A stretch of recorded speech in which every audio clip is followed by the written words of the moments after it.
मिरजेत 22 वर्षीय युवतीची आत्महत्या, शहरात खळबळ. किल्लाबाग परिसरातील घटना. मिरज शहरातील किल्लाबाग परिसरात राहणाऱ्या प्रतीक्षा सुधाकर राऊत वय 22 या तरुणीने राहत्या घरी गळफास घेऊन आत्महत्या केल्याची धक्कादायक घटना मंगळवारी दुपारी घडली. या घटनेने परिसरात खळबळ उडाली आहे. प्राप्त माहितीनुसार प्रतीक्षा राऊत हिने दुपारी 12:30 वाजण्याच्या सुमारास आपल्या राहत्या घरी गळफास लावून आत्महत्या केली.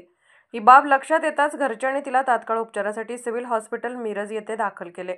रुग्णालयात दाखल केल्यानंतर डॉक्टरांनी तपासणी करून दुपारी 2:45 वाजता तिचा मृत्यू झाल्याचे घोषित केले.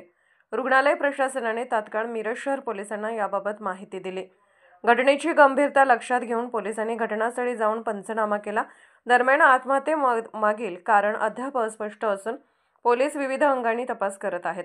प्रतीक्षा राऊत हिच्या आकस्मिक मृत्यूनंतर परिसरात शोककळा पसरली असून तिच्या आत्महत्येमागे कोणते कारण होते याचा शोध घेण्यासाठी पोलीस प्रयत्नशील आहेत.